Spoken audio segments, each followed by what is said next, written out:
जय जिनेन्द्र। परम पूज्य प्रभु महावीर स्वामी जी के चरणों में वंदन। बड़ी साधु वंदना की श्रृंखला में आज गाथा 41 के विषय में जानने का प्रयास करेंगे। धन्य थावच्चा पुत्र तजी 32 नार, तेनी साथे निकलिया पुरुष 1000। ज्ञाता धर्म कथांग सूत्र के 5वें अध्ययन में थावच्चा पुत्र का वर्णन आया है। द्वारिका नगरी में थावच्चा नाम की एक महिला थी।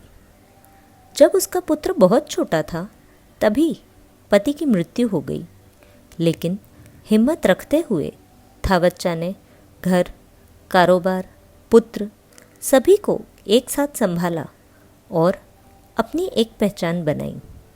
इसी पहचान के कारण उनका पुत्र थावच्चा पुत्र के नाम से ही जाना जाने लगा। युवा अवस्था में थावच्चा पुत्र की शादी 32 श्रेष्ठ कन्याओं के साथ की गई।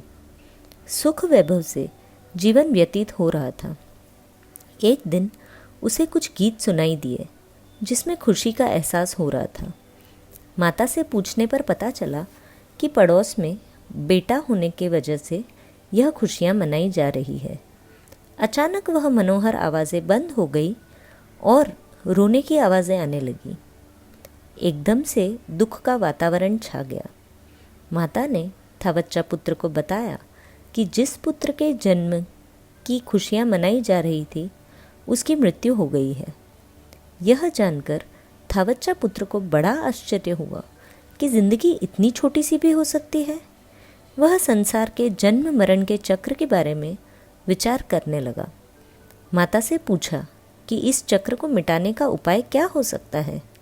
तब माता ने बताया कि इसके अंत का सिर्फ एक ही उपाय है, वह है संयम पथ की आराधना, और उसका मार्ग बताने वाले हैं प्रभु नेमिनाथ जी।